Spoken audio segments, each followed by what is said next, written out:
Alright, well, first off, StarCraft, there we go, is actually working. Fantastic. But we find ourselves timed out a little bit on the load screen, of course. I always forget you have to kind of stall out the intros for the Acer Team Story Cup on account of the fact that there's always like 9 or 10 casters in here. Anyways, let's turn the game music on and hop into the action. As stated before, guys, it's a best of one between all these players, so the score will try to be displayed up here. I might shrink this down later. I haven't used the in-game score before. But anyway, spawning in the top left corner of Ultra Team Stronghold, it's going to be the Blue Zerg player from Axiom. Recently played in a show match, qualified for Code A. He's a badass. It's Axiom's Impact. And his opponent in the top right from Millenium, the wonderful double logo, the Red Protoss player, Babyknight. Now, it's actually kind of interesting. I've seen a lot of Impact because it was last season. I remember when I first, let's put a production tab up so I'm not a terrible observer. I remember last season in the Acer Team Story Cup when Axiom picked up Impact and they couldn't even play him for the first like 2 or 3 weeks because he was so fresh and new. And I was kind of like, who's this guy? I actually haven't really heard of him before. But after watching, I think it was 2 Axiom matches, I really fell in love with Impact. And since then, I've been kind of keeping an eye on him from a distance. And quite frankly, he's a really, really talented Zerg player, to the point where Babyknight, who I once heralded as like one of the better Protoss players in Europe, might actually be in some trouble here in Ultra Zeem. And I only say this because I kind of foresee this maybe going to 3 bases for Babyknight at most. If this goes to 4, quite frankly, I'll be shocked. I only say this because Impact's style of mid to late gameplay, I really like it. He doesn't sort of wait to that death ball stage, and he's not too aggressive with Zerg to the point where he gets caught with his pants down in a counterattack. Now, it's worth noting, actually, while I'm talking a bunch of flub at the moment, Impact did take his natural outside of the base. Now, this is cool for a multitude of reasons. One, you're probably going to be taking this base some point anyways. This will normally be your third. But by not taking this base first and right away, what this allows you to do is have a much safer third later on. By the time your natural base, and I say this in air quotes, is mining out, you'll still have a full base of minerals over here. And I'm sorry guys, one sec, I forgot I was playing yesterday. Let's just uncheck that real quick. I mean, I'm a caster, I don't play StarCraft 2. You didn't hear that. Anyways, Babyknight coming across the map with the probe, gonna go for the scout. The nice thing for him, and this is where the early game kind of, I wouldn't say favors Protoss, but it's kind of easy for Protoss, is you've got one ramp, which requires one force field to protect 2 bases. It doesn't get more comfortable than this when it comes to trying to maintain a natural base on any map. Now, because of this sort of, I guess, drawback to things, Impact may end up investing in Mutalisks because of that. Maybe not. Likely not. But we'll see what he ends up doing, because there's always that point in PvZ where sometimes Mutalisks en masse can be your best friend. A big part of this, of course, is normally that late game when there's Colossus, there's Immortals, your Roaches and Hydras don't stand a chance.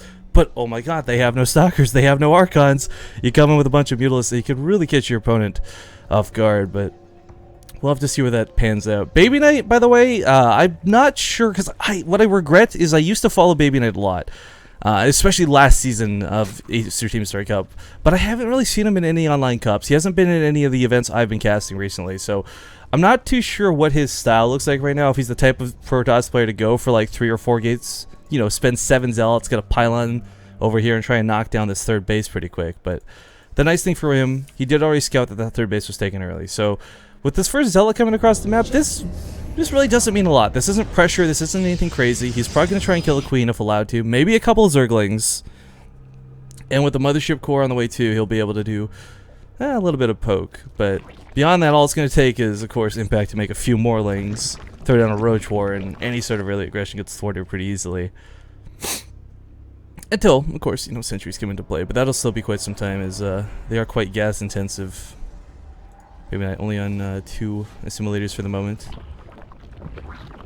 Yeah, double queen shouldn't be able to deal with this. It's silly. If you guys have ever played like that StarCraft Master game that's meant to teach you how to micro and play the game a little bit better, one of the first challenges is to use 2 Marines to beat a Zealot. You have one shoot, the other one run around in circles. Can kind of do that with queens on creep. They actually do move faster than Zealots, albeit just barely, but only while on creep. Ooh, this Overlord out of Impact, being sacrificed rather early actually, coming in for some information, but sadly not going to find much. You will see the +1 weapon spinning, which is kind of nice. But, oh, actually, First blood. But even with +1 spinning, this isn't the biggest tell in the universe of what's going to go on, because again, you could be a little bit worried that maybe there's +1 zealots on the way, and if you are, then lings won't cut it. You will need to have roaches. Emphasis there being on need, but Babyknight showing that third, Impact running into it. He knows that this isn't going to be some early... I mean, there's going to be 4 gates at some point. The question is whether he goes as high as 7 or whether he starts warping in sentries. If it's sentries, he might go for a push. He's got 3 defensively for the time being, and Impact saw that as well, worth noting. So he might be a little bit worried, but there was nothing that really said to him like, okay, I got to worry about the next 2 minutes. I got to stop droning. That's why we see him continuing to drone at the moment. But I am a little bit concerned. We don't have upgrades going for him just yet. We have a layer on the way. Maybe the evolution chamber goes for melee. I'm just like right now in my head I'm trying to think like, does he go Roach Hydra or does he go Hydra Ling? Or maybe for some crazy insane reason Mutalisks. Again, Roach Hydra seems to be how I would say a good 90% of Zerg players are playing this matchup right now, and for good reason. Whether it's Corruptors, Vipers, what have you, they're just a good answer to whatever Protoss throws at you. But this wasn't a Phoenix opening by Babyknight. He hasn't shown anything quite just yet. The Robo facility is on the front lines. This is actually something I'm a bit worried about for later on, because this is going to be pretty exposed. And the last thing you want to worry about is having Roach Hydra in your face, trying to make Colossus, and guess what? Your Robo facility goes down. I mean, typically you'll see a second one up later, because he is on 3 bases, but for now it's a little bit worrisome. Impact is actually going to come in here with that Overlord, or Overseer rather, and get a nice scout on all these extra gateways coming down. But looks like, yeah, it's going to be the Roach... Wait, is there Hydra? No, it's going to be Hydra Ling, I think. Wait, Hydra? Okay, there's a Hydra. I was going crazy there for a second, guys. But no Roach Warren, so sticking with Hydra Ling for the moment.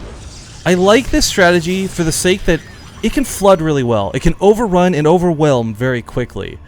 For Babyknight, because he's going with Immortals right now, he's expecting Roaches. But that's the problem. There's not going to be any Roaches. And while Immortals do hit hard, granted, they hit for base 20 against anything, they're not what he's going to need against these Hydralisks. In fact, this might actually be a little bit counterintuitive because they're going to die rather quickly. Force fields are going to need to be perfect. They need to be on the ball if he wants to stop Impact's attack when it comes. Now, the one thing he does have going for him is +2 weapons. It's going to be great no matter what. A couple lings get stuck on the ramp. If Babyknight was paying attention, maybe could have force field sandwiched them in. There we go. There's the first big scale coming out of Babyknight. So these hallucinated phoenixes are going to come across the map. They're probably not going to see the 4th base. Maybe? Question mark. But as they get on in, they'll be able to scout the tech path. And one of the big things you'll notice is there's no Roach Warren. And this is a big tell. This is a big tell to say, stop making Immortals right now. You need Colossus freaking quick. Now, the nice thing with Blink is it's kind of a catch-all. Blink, I say this about every matchup, and I kind of mean it. Like, Blink, when maneuvered correctly and put in the right hands, like Babyknight's, can be, quite frankly, infuriating to deal with as a Zerg player. You'll never quite kill the Stalkers. They'll always be just barely alive. And the Blink will finish for this attack, but this might not be a good attack. He's coming with a very inferior army supply. Mothership, of course, coming behind this, although lagged a little bit behind. Cannon combined with the Warp will clean up these lings here. Alright, scouts that new base. That'll be the target, I think, for this. Because for Babyknight to engage into the actual army, again, he's got good force shields. Guardian shields will help, but this is a lot of Hydrals hitting from 2 angles coming out of Impact. But as we see, the Immortals lose their shields immediately. Hardened shield, you have no power here. As Hydralisks only hit for 13, but they also hit for less or more than once a second. So we see him in immediate retreat. Actually, what I'd like to see out of Babyknight at this point, he's got the Robo Bay on the way. He knows he's going to need those Colossus, but he needs that second Robo facility, I feel.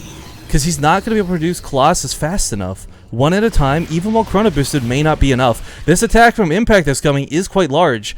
The army supply is a little inflated because a lot of it's lings, but even then, the Hydras alone have the damage. They can do so much to this base. And his Robo facility, I want to emphasize this one more time, guys, it's incredibly exposed where it is. There's a very good chance this falls before the Colossus even comes out. Impact is going to take the engagement, though. Force fields do go down on the left. Good ones on the south as well. Not wasting any. He's going to need every bit of energy possible.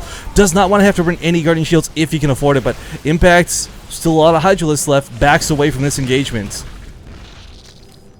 Now, that didn't really go well for Impact, but again, guys, keep in mind, a lot of what he lost were Zerglings. These are probably the cheapest, most expendable units you could afford as a Zerg player, so throwing those away, not too bad. Kept a big Hydralist count, round 2's available.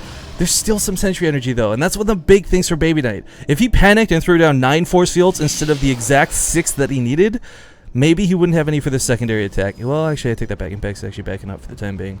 Spire's finishing up here in a second, and Mutalisk swap may be in order. There's still a lot of Stalkers out, though, and he's seen this. So for him to go directly into Mutalisks, I don't know. It'll give him the potential. Wow, okay, never mind. Not potential. 16 Mutalisks on the way. These are going to have to be used to get away from the Stalkers, I feel. To use these in a head-on engagement might not work out for him, although the Hydralisks, again, are going to be a big threat no matter what. What I'm kind of imagining happens here is the Mutalisks come towards the natural base. Granted, there's 2 cannons, but it's going to be 16 Mutalisks, so these cannons don't stand a chance. And if Babyknight has to blink back to the natural to defend it, all of a sudden, what are you left with on the front lines? But 2 awkward Immortals, a handful of Zealots, and maybe a couple Force Fields.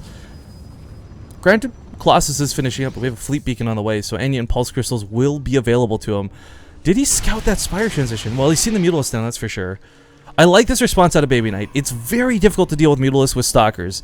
It doesn't matter how good your Blink Micro is, it doesn't matter how good your reaction time is. The reality is Blink Stalkers, they don't have that bonus damage necessary to really cut Mutalisk numbers down. Now, one Mutalisk will go down to the cannons. The Foot on Overcharge is going to be popped here, but backing out of his impact, and unfortunately, he didn't get that bait that he wanted to. Babyknight holds firm on the front lines. A small warping of Stalkers, and that Overcharge is more than enough to defend. But with these extra Stargates coming down, he'll have 3 in total. He'll be able to produce a ton of Phoenix. And the nice side, the benefit to this too as well, not only are Phoenix going to be great against the Mutalisks, they're going to actually be fantastic against the Hydralisks. Graviton Beam plus Liftoffs plus bonus damage versus Light. Hydralisks will fall. Impact getting a little bit, I don't know, perhaps greedy. His Mutalisks can't quite get any real damage done. He doesn't have that flock of 30, only 22 at the moment. Which again, don't get me wrong, is a pretty healthy count of Mutalisks. But what I really like behind this, and more so than anything he's doing with his army, is the fact that Impact right now is taking every base on his side of the map. He's got 77 drones to split, but we'll talk about that more in a moment. Another engagement trying to be forced out. Does back away from this. Guardian Shield will help reduce the glaive bounce damage as well, so kind of really cuts in the Mutalisk DPS, but Impact's mutas are on the clock.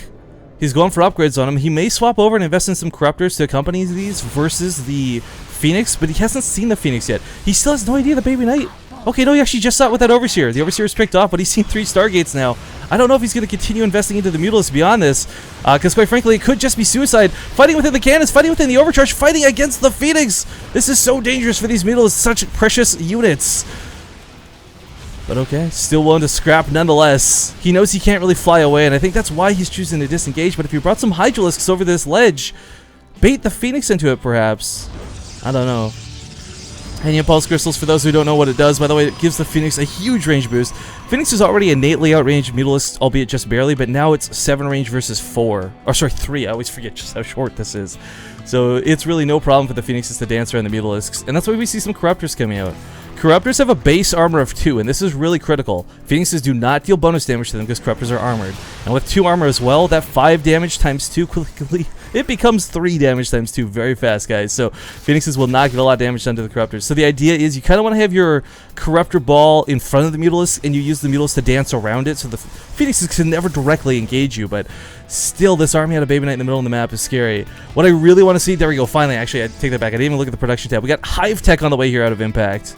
Now, what I'm looking most for this is not only level 3 weapon upgrades if he can get towards it. He's actually stopped investing in his ground altogether. I don't love that choice, but what this is going to allow him to do is perhaps invest in some Vipers, go for some Abducts on the Colossus with this ground army. He's splitting his army in 2 in a big way, and if the Phoenixes are all busy with the with the Corruptors and the Mutalisks, he's not going to spend any time looking for Vipers with those Hydras. And if that one Colossus gets abducted, this is enough Hydras to deal a ton of damage to this army. It might not wipe it, but it'll take out a good chunk of the Stalkers.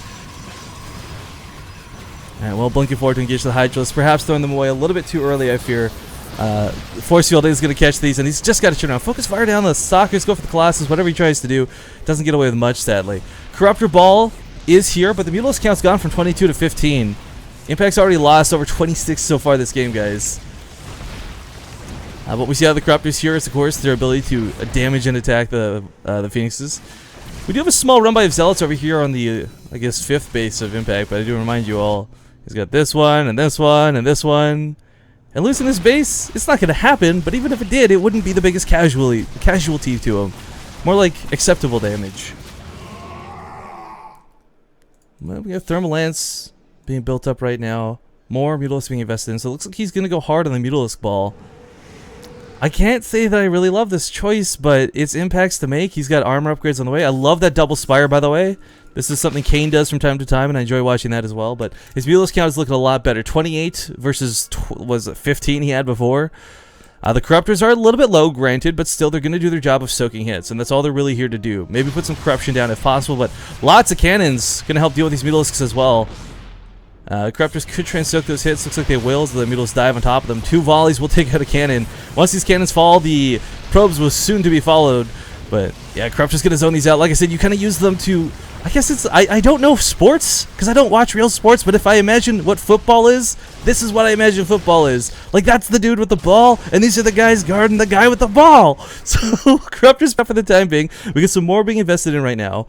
Another warp in will kind of randomly... Well, I guess it wasn't really a warp in, more like he walked him across the map, because there's no pylons around. But 3 Zealots will chip away at this base. Impact may start investing in spine crawlers, which I think would be fantastic, but he doesn't have a bank for it right now. That's the downside. Corruptors and Mutalisks are very expensive units, and while he might have a lot of bases on the map, he doesn't have a lot of effective mining going on right now. Granted, he doesn't need it, because again, he's been kind of in control of the map for the period of this game, but despite being stuck on 3 bases, Babyknight finally extends to 4. A hell of a lot of cannons coming down in. Impact, I don't know, he can wipe Colossus, but combination Archons? Stalkers and Phoenix, I don't know if he can deal with this. But diving in for the cannons, once again, Corruptor's going to soak some of those hits quite nicely, backing away though upon seeing the Stalkers. Up to 35 Mutalisks. If Impact can get to a point where he's got about 40 or 50 Mutalisks, that's when he's going to become the scariest mother flipper in the game. But he's not able to get to that count because the Phoenixes keep catching him. The Phoenixes keep weeding him out.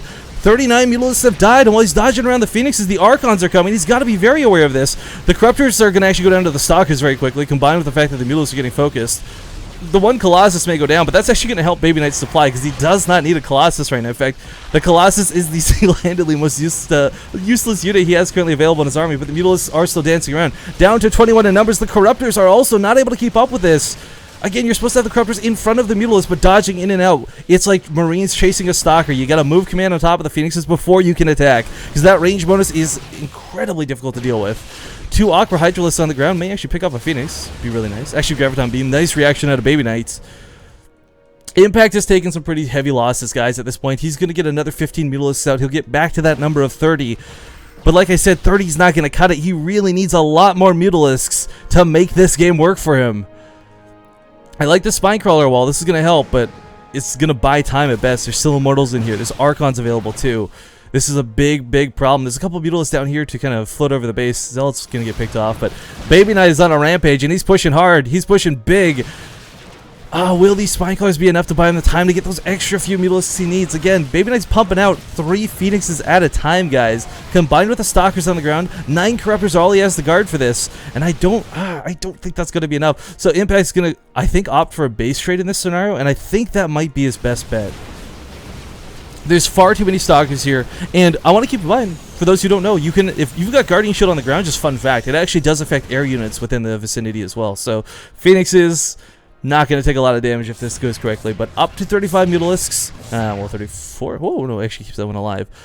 Gets on top of the Phoenix production. This is what he needed to do, but I kind of feel like it's too late. Getting this now, picking off all 3 of the Stargates, focusing on the Fleet Beacon unnecessarily. I guess trying to micro at home. He's got a lot of damage coming his way on all fronts. He's still got these lower bases, but there's no defense and there's no drones, so his economy's going to be in shambles. He's not going to have tech behind this when the Spire falls. Phoenix has come back home. Where are the Corruptors? In the middle of nowhere. Impact. Oh no. Got some Stalkers warping under him too. His drone count's dwindling. His army count has fallen.